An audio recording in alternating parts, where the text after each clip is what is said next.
Hi, and welcome to this simple analysis of Castellum. So, what is Castellum? Castellum is a Swedish company. They were more or less created in '93. They are doing real estate, and they're having focus on these kind of growing cities. They're mostly based in Sweden, and they are kind of doing a little bit of everything, like warehouses, industry, offices, and stores. They are also having a lot of focus on sustainability. They're the most sustainable property company in Nordics. Of course, this seemed to be a priority, and they kind of have like the binoculars on, so kind of like focusing on the long term. So how was 2022 for Castellum? Well, it was a crash. They fell from 260-ish to 110 at the worst. So it was quite a rough road, and they haven't been able to bounce back yet. They do have some debt struggles. So from what I understand, they hadn't really fixed their interest rates. So when it went up, well, everything went up. So they have high debt, and they have been punished for it. Honestly, we will go deeper into it in the balance, but 2022 kind of showed some of the struggles in their current balance. So it's also been increased prices. Well, new projects. What was expected from the projects before might be a little bit more in the pricier area now, so the yield might be lower and the return on equity might be lower. There is still good rental income, so they're able to get in the money at least, but with the current interest rates, they're noticing it. But 2022, it showed still looked good. And of course, they're still having good rental income in 2022. I would like to mention though that Q4 didn't look as bright. Well, at least from my point of view. I've been looking at these property companies to see if some of them might give me some good deals. And I'm delaying it with Castellum because, well, I want to see how Q1 looks when it comes to rental income and how they handle the short-term future. They have lost their CEO and CFO. They left the company, and one of the main owners have come in now to take over the CEO job, if I'm not mistaken. And they're having a real challenging time. The Nordic real estate business, it's getting tested now. It's been very inflated with debt, and their yield have been really low. So debt is high, writing up the evaluation is high, and the rental income is low. You're looking at some challenging times. So to get into the nitty-gritty, well, honestly, I'm happy with the rental increases. You can see that they have gone from 3,000 to 9,000. That is quite a good job, right? Like tripling.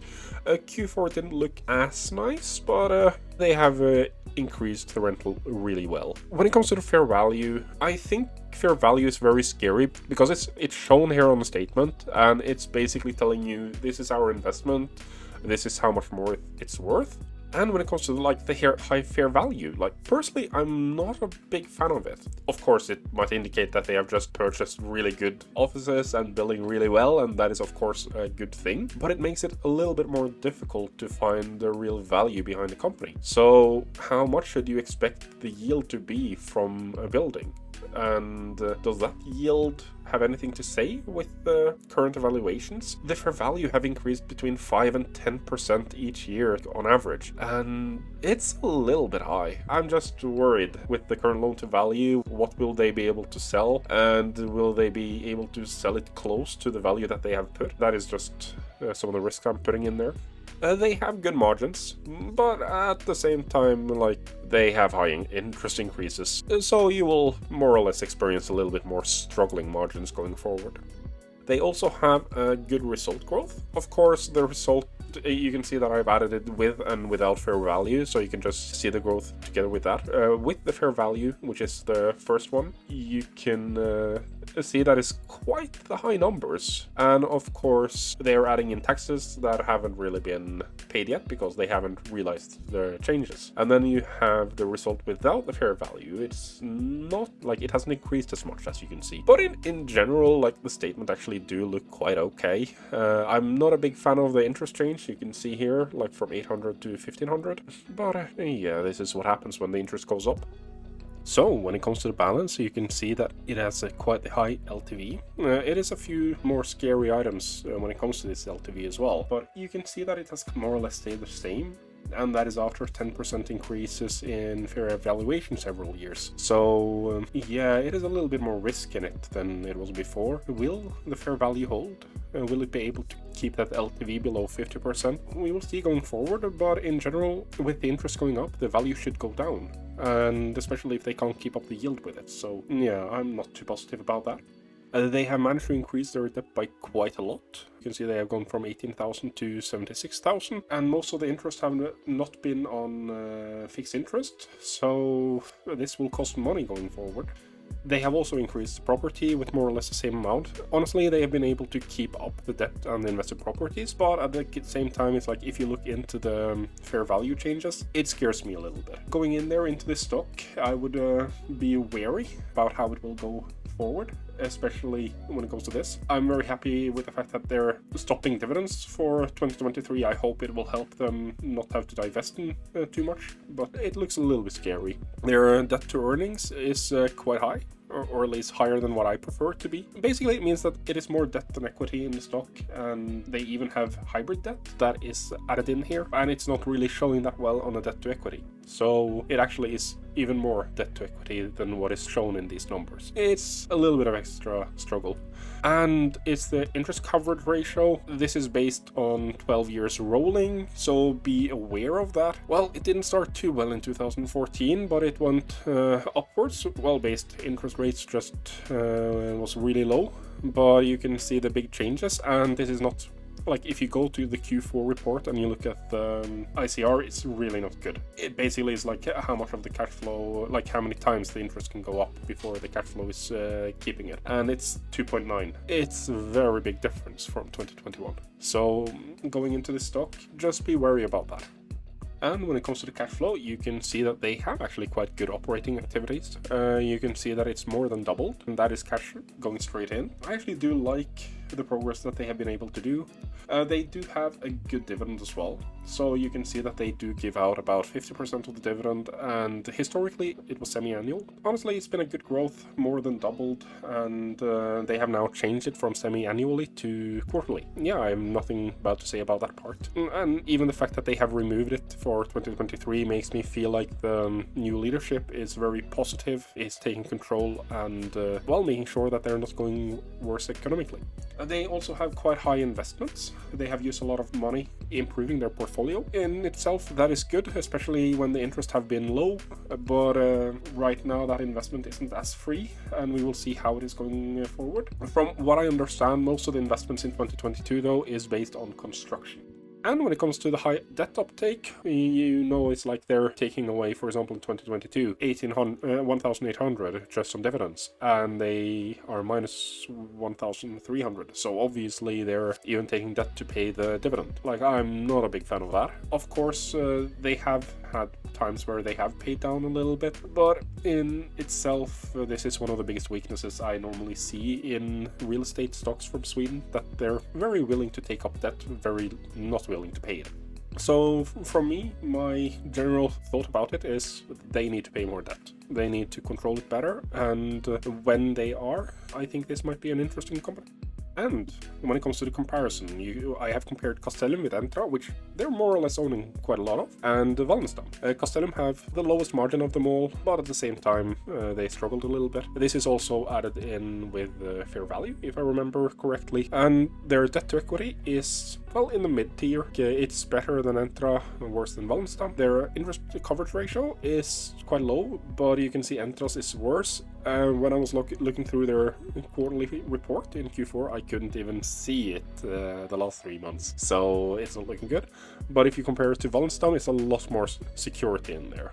You can see it's the only company that have been willing to remove the dividend. Wallenstam themselves have cut it a lot, while from what I've understood, Entra isn't doing anything. And they are also the only company with a PE value, so that means that they have not written down the same valuations as Entra and Wallenstam, which both ended up at a negative PE, which is why I put it at 0, and they have the lowest return on equity in 2022. However, they do have the best average return on equity throughout 2014 to 2022. So based on that, they have been doing a better job over time, taking more risk while the debt have been low, and it has benefited. Now it's starting to, well, not be as beneficial anymore.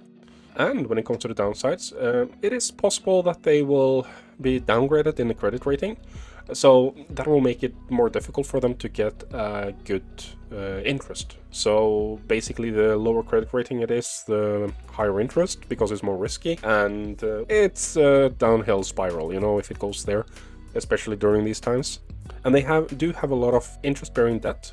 This is creating a little bit of issues for them, especially with their interest. So within the next few years, they will need to swap out their debt, for example, some bonds and some bank debt. And it will be more expensive, especially if the credit rating is being downgraded. So it is some risk in there. It has also been changed in the market, so if they need to sell, it will probably be at a lower value. And they haven't really started downwriting their values too much yet, especially if you take a look at the comparison situation, right? It's like both Entra and Wallenstam was on the negative, while Castellum is not. I know it goes towards high interest bearing debt, but honestly they haven't secured it enough, and honestly I feel like they have mismanaged their debt. They've taken risks and they're being punished for it now. I think that is a clear downside, but they have new leadership, so hopefully that will be better going forward. The stock is still kind of expensive based on the current trend. The dividend is cut, the building's fair evaluation is still quite high, I would say, and their loan to value is high, possibly going higher. So yeah, I feel like they're still expensive. And like this is a real problem for them, right? Will they be able to sell or divest the good or the bad properties? Divesting the bad ones is always good. You can improve your margin, you can improve your yield and get better things in the future. Are you really able to just get rid of the bad ones now and get the high values for that, like the high prices for the bad properties? Or do you actually need to sell the good ones with the good yields to actually get proper money back? Yeah, the current market situation is a little bit scary. And when it comes to the benefit, basically they're taking more charge now. So I do like the way the leadership is going. Like, you have the negative thing that you're losing the dividend 2023, but you have the good thing that they actually want the company to be good rather than empty the coffers. So the new behavior I've seen in the end of 2022, I'm very positive to. And I feel like they're taking more charge and want to have a better risk management going forward. They have a big portfolio, so they have a lot of properties to work with. What that means is that they are well diversified, right? They have offices, they even have co-working officers, they have some stores under them, industry, and even logistics storehouses. So they have quite a big portfolio, they have a lot of buildings under them. So just based on that, they are in a good position. They also have the choice to perhaps groom a little bit on the quality. So if they're able to remove some of the worst yielding properties, they might end up in a very, very good position. So this big current portfolio might actually provide them with a lot of choices if the leadership is able to do this the proper way. They have managed to improve the property income quite well in 2022. Q4 is a little bit more sketchy, but still, like, honestly, 2022 looked very good. From what I saw. They are also getting a modern portfolio. It's a lot of construction going on there, and it seems like they're not divesting that too easily. So that means that they will sit back there with a lot of modern new property. Honestly, they're getting a lot of long-term assets going on here, and unless the prices in this is going up too much, well, it's interesting. They also have a new leadership, so the CFO and CEO is gone, and a more defensive owner have taken charge. Personally, it looks good for me, and they have managed to change their behavior a little bit, being a little bit more safe. Like, just the dividend cut is such a big thing, especially since it's one of the biggest owners that is taking charge. A little bit unexpected, just to take Entra, right? It's like with still keeping up with the dividend, even if they're possibly in an even worse situation than Castellum in the papers there.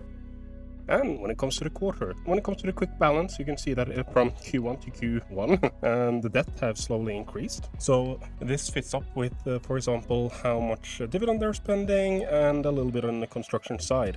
Honestly, it doesn't look too good because the real estate value is falling at the same time. So you get the good package of increased interest debt and lower value in the portfolio. Not a very good thing from my point of view. And you can see that it is happening slightly over time. When it comes to their statement, I have added in their rental income, and it continues going up. This is more or less expected. When the interest goes up, then they will try to get more money for the real estate they already have. This is normal. The question is it going up fast enough? With the debt uptake, I feel like it's not, but at least they have gotten a little bit more control of the interest. They have started hedging and securing the interest in a better way. And when it comes to the cash flow have gone down a little bit. It's less cash left on hand. And when it comes to their investments, that is around 700 mil. The last dividend that was paid now in Q1, break for a year now, from what I understand. It's going to be break for a year now, if I understand correctly. It's going to help them not increase the debt at least, but with the construction that they're doing, it's actually taking a lot of their money. So money is going out. They need to be better at keeping some of it, so they don't increase the debt even more. Their credit rating have decreased, so Baa3 to Baa2. This is not a good thing. Basically, it makes it more difficult to get loans, and it makes the loans more expensive. Basically, it adds more risk in the company. So going forward, they have a lot of debt to secure, and that will be done with a worse credit rating than what they have had. Their current interest is 2.8. That is lower than what it's in Sweden. So if you believe that the interest will continue to go up for a while, yeah, it is riskier. And also the high amount of debt that they need to secure adds in a little bit more risky even then. So something to consider. Hopefully they will continue their focus on the deleveraging. Honestly, they have started it a little bit, but I'm not too sold on it due to the increase in debt. And I also want to mention the loan to value in ICR that I've added in here. You can see that it's slowly going down, and well, the loan to value is going up, but the ICR is slowly going down, so that adds in a little bit risk into the company as well. And that risk is not smaller when it's a lot of properties that is connected to offices.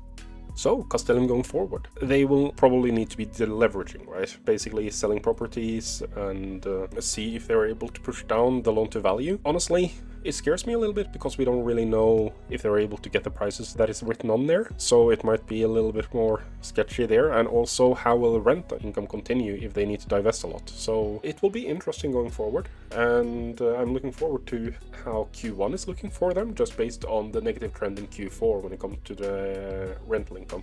The break in dividend, 2023 have no dividend, and it might continue all the way into 2024. It would probably depend on the interest rates, how they are going. If they continue going up, I would say so. DNB though, they are expecting dividend from 2024. They expect just 1 year break. And I do believe that they will, going forward, try to stay on top of their debt. I think that when they are, or if they are deleveraging, they will use that to pay down some of the debt, get a little bit more control, and instead of using dividend, they will pay down debt. And I hope that they will be able to do this quite well, because honestly, like, their interest rate coverage is way too high. So for me, the fair value is 100 NOK. I could have put it down because of the coverage ratio and the insecurity when it comes to the loan to value and the insecure debt, but the new leadership is putting in a little bit of positivity there, and I think that it will help going forward, especially when they're actually willing to start paying down the debt. I think a fair value at 100 NOK is appropriate, and I do hope that some of their construction work is going to help keeping that fair value correct. So, other than that, I would like to put out a warning. Here you can see what they need to renew and bond in within the next year. That's a lot of money that needs to be given new, and during the current bank crisis, that might be difficult. So this is probably one of the highest risks there is right now, and it also increases the likelihood that the interest in these kind of debts will be quite a lot higher. But yeah. So from that, here's a disclaimer. This is not a financial advice for anyone to actually buy or sell Castellum. I do hope that it provides you a little bit of information about the company in itself, and just to give a view at this Swedish company that is working with properties. I hope you have a nice day. Leave a like and a comment. If you have something you would like to teach others about Castellum, it would be amazing. And yeah, other than that, cheers!